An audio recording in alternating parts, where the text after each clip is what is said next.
Hello everyone, आप सभी का फिर से स्वागत है।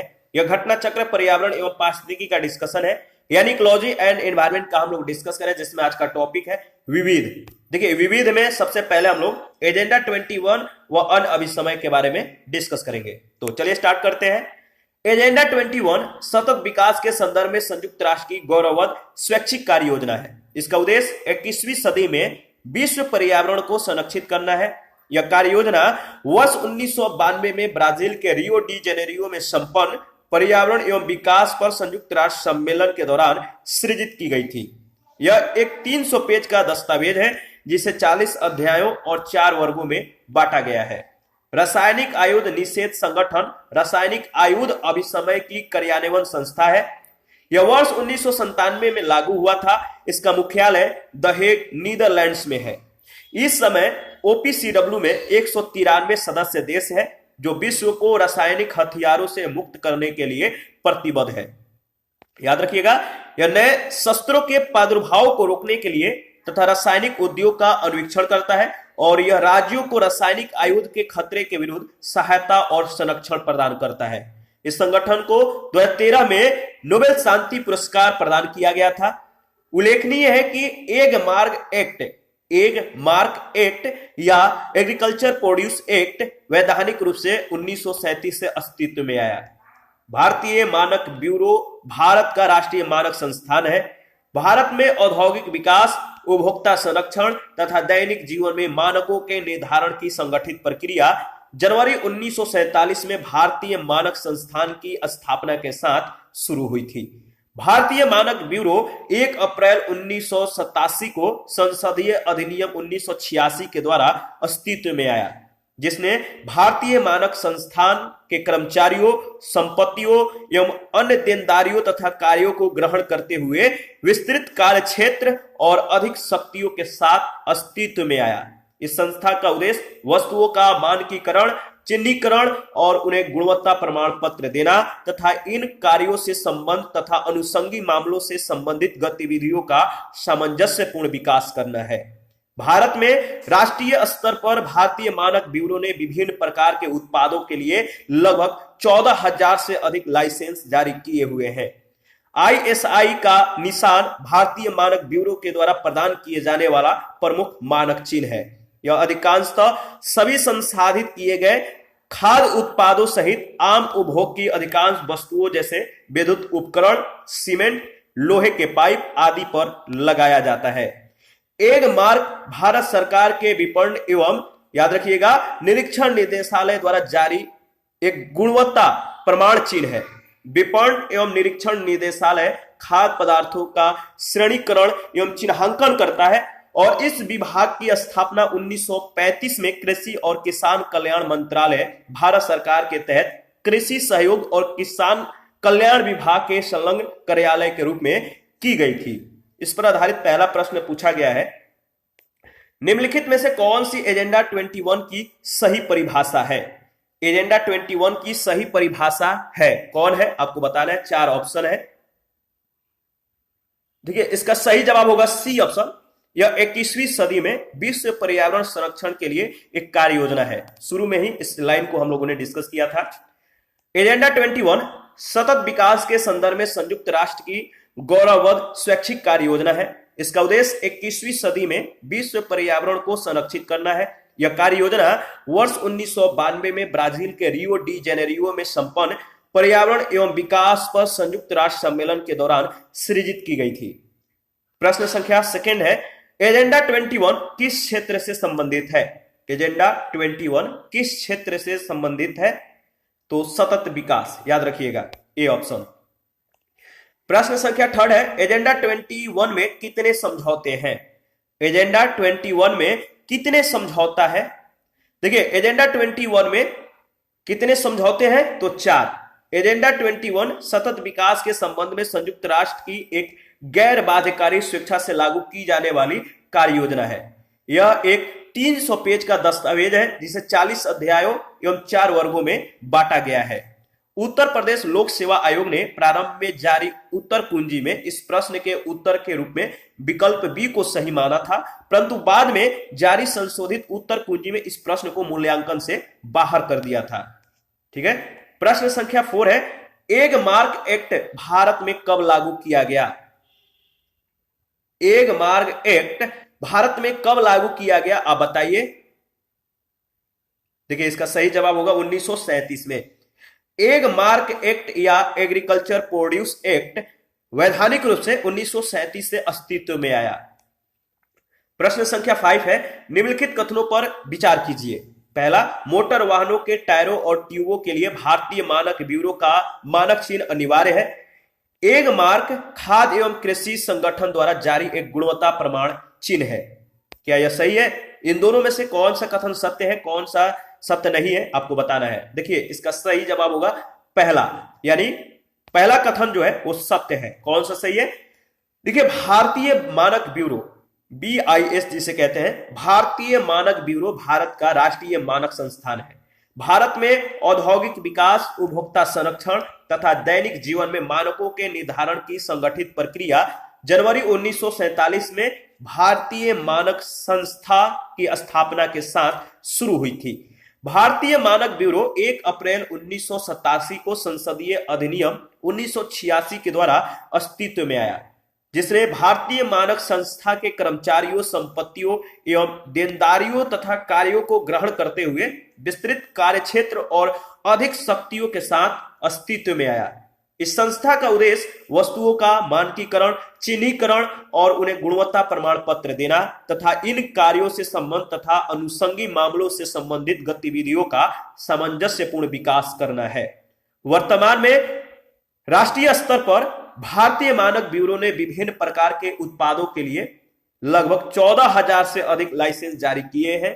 ठीक है, और ISI का निशान भारतीय मानक ब्यूरो के द्वारा प्रदान किए जाने वाला प्रमुख मानक चिन्ह है। यह अधिकांशतः सभी संसाधित किए गए खाद्य उत्पादों सहित आम उपभोग की वस्तुओं जैसे विद्युत उपकरण, सीमेंट, लोहे के पाइप आदि पर लगाया जाता है। एग मार्क खाद्य एवं कृषि संगठन के द्वारा नहीं बल्कि भारत सरकार के विपणन एवं निरीक्षण निदेशालय द्वारा जारी एक गुणवत्ता प्रमाणन चिन्ह है।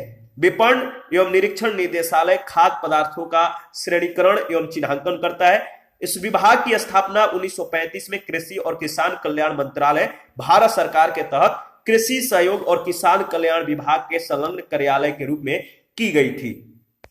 याद रखिएगा। और इसके बाद प्रश्न संख्या 6 है, रासायनिक आयुध निषेध संगठन के संदर्भ में निम्नलिखित कथनों पर विचार कीजिए। रासायनिक आयुध निषेध संगठन के संदर्भ में निम्नलिखित कथनों पर विचार कीजिए। पहला कथन है, यह यूरोपीय संघ का एक संगठन है जिसकी नाटो तथा WHO से कार्यकारी संधि है। यह एक नए शस्त्रों के प्रादुर्भाव को रोकने के लिए रासायनिक उद्योग का अन्वेषण करता है। यह राज्यों को रासायनिक आयुध के खतरे के विरुद्ध सहायता व संरक्षण प्रदान करता है। इन तीनों में से कौन सा कथन सत्य है? तो दूसरा और तीसरा कथन सत्य है। रासायनिक आयुध निषेध संगठन रासायनिक आयुध अभिसमय की कार्यान्वयन संस्था है। यह वर्ष 1997 में लागू हुआ था। इस समय OPCW में 193 सदस्य देश हैं जो विश्व को रासायनिक हथियारों से मुक्त करने के लिए प्रतिबद्ध है। यह नए शस्त्रों के प्रादुर्भाव को रोकने के लिए रासायनिक उद्योग का जो है अन्वेषण करता है। यह राज्यों को रासायनिक आयुध के खतरे के विरुद्ध सहायता व संरक्षण प्रदान करता है। ठीक है, इसके बाद हमारा नेक्स्ट टॉपिक है संस्थान एवं संगठन। ठीक है, याद रखिएगा, दक्षिण गंगोत्री अंटार्कटिका में भारत का पहला अनुसंधान केंद्र है। इसकी स्थापना 1983-84 में की गई। भारत ने अपने दूसरे अनुसंधान केंद्र मैत्री की स्थापना 1988-89 में की। अंटार्कटिका में भारत का तृतीय अनुसंधान केंद्र भारती है। भारती की स्थापना वर्ष 2012 में की गई है। पोषण का राष्ट्रीय संस्थान हैदराबाद में स्थित है। भारत का वन्य जीव संस्थान देहरादून में स्थित है। याद रखिएगा, आयुर्वेद का राष्ट्रीय संस्थान जयपुर में स्थित है। National institute of naturopathy Pune में स्थित है। भारतीय वन प्रबंधन संस्थान भोपाल में अवस्थित है। केंद्रीय शुष्क क्षेत्र अनुसंधान संस्थान राजस्थान के जोधपुर में स्थित है। Central arid zone research institute Jodhpur Rajasthan में स्थित है। Indian institute of ecology and environment नई दिल्ली में अवस्थित है। और इसकी स्थापना विश्व पर्यावरण दिवस के अवसर पे 5 जून 1980 को हुई थी। पर्यावरण सूचना प्रणाली, याद रखिएगा, पर्यावरण सूचना प्रणाली का जनसंख्या एवं पर्यावरण केंद्र IIPS मुंबई में स्थित है। आगे बढ़ते हैं और इस पर पहला प्रश्न जो पूछा गया इस टॉपिक से रिलेटेड, निम्न में से किसे दक्षिण गंगोत्री के नाम से जाना जाता है? निम्न में से किसे दक्षिण गंगोत्री के नाम से जाना जाता है? तो भारत का प्रथम अंटार्कटिका शोध केंद्र को, यानी सी ऑप्शन। देखिए, दक्षिण गंगोत्री अंटार्कटिका में भारत का पहला अनुसंधान केंद्र है। इसकी स्थापना वर्ष 1983-84 में की गई। भारत ने अपने दूसरे अनुसंधान केंद्र मैत्री की स्थापना 1988-89 में की। अंटार्कटिका में भारत का तृतीय अनुसंधान केंद्र भारती है। भारती की स्थापना वर्ष 2012 में की गई है। प्रश्न संख्या सेकंड, दक्षिण गंगोत्री क्या है? दक्षिण गंगोत्री क्या है? देखिए, इसका सही जवाब होगा अंटार्कटिका में भारतीय शोध केंद्र, बी ऑप्शन। प्रश्न संख्या थर्ड है, अंटार्कटिका में भारत के तृतीय शोध केंद्र का नाम क्या है? अंटार्कटिका में भारत के तृतीय शोध केंद्र का नाम क्या है? याद रखिएगा, भारती है, ए ऑप्शन। प्रश्न संख्या 4 है, सूची 1 सूची 2 के साथ आपको मिलान करना है। कौन सा संस्थान किस राज्य में है या इसका स्थान कौन सा है? तो लोकेशन को ध्यान रखिएगा। इसका सही जवाब होगा डी ऑप्शन। ठीक है, इसके बारे में हम लोग रिवीजन कर लेते हैं। देखिए, पोषण का राष्ट्रीय संस्थान जो है national institute of nutrition Hyderabad में स्थित है। ठीक है, भारत का वन्य जीव संस्थान देहरादून में स्थित है। आयुर्वेद का राष्ट्रीय संस्थान जयपुर में स्थित है। National institute of naturopathy Pune में स्थित है। प्रश्न संख्या 5 है, निम्नलिखित में से कौन सा सही सुमेलित नहीं है? निम्नलिखित में से कौन सा सही सुमेलित नहीं है? आपको मालूम है इसका सही जवाब क्या होगा? इसका सही जवाब है सी ऑप्शन। देखिए, भारतीय वन प्रबंधन संस्थान कोलकाता दिया गया, जो कि सही सुमेलित नहीं है।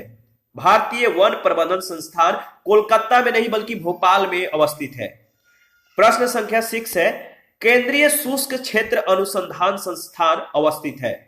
केंद्रीय शुष्क क्षेत्र अनुसंधान संस्थान काजरी अवस्थित है। कहां पर? तो जोधपुर में। याद रखिएगा, जोधपुर इसका सही जवाब होगा। केंद्रीय शुष्क क्षेत्र अनुसंधान संस्थान जो काजरी है, राजस्थान के जोधपुर में स्थित है। और प्रश्न संख्या 7 है, central arid zone research institute स्थित है। Central arid zone research institute कहां स्थित है? तो सही जवाब है जोधपुर में। Central arid zone research institute जो कजरी है, जोधपुर राजस्थान में स्थित है। प्रश्न संख्या 8 है, Indian institute of ecology and environment अवस्थित है। Indian institute of ecology and environment अवस्थित है नई दिल्ली में, A option. Indian institute of ecology and environment नई दिल्ली में अवस्थित है। इसकी स्थापना विश्व पर्यावरण दिवस के अवसर पे 5 जून 1980 को की गई थी। ध्यान रखिएगा। प्रश्न संख्या 9 है, निम्नलिखित नगरों में से किस में Indian institute of ecology and environment स्थित है? निम्नलिखित नगरों में से किस में Indian institute of ecology and environment स्थित है? तो नई दिल्ली। इसका सही जवाब होगा नई दिल्ली, याद रखिएगा। प्रश्न संख्या 10 है, निम्नलिखित संस्थानों में से किस में पर्यावरण सूचना प्रणाली का जनसंख्या एवं पर्यावरण केंद्र स्थित है? निम्नलिखित संस्थानों में से किस में पर्यावरण सूचना प्रणाली का जनसंख्या एवं पर्यावरण केंद्र जो है स्थित है? तो IIPS मुंबई। देखिए, पर्यावरण सूचना प्रणाली का जनसंख्या एवं पर्यावरण केंद्र IIPS जो है मुंबई में स्थित है, याद रखिएगा।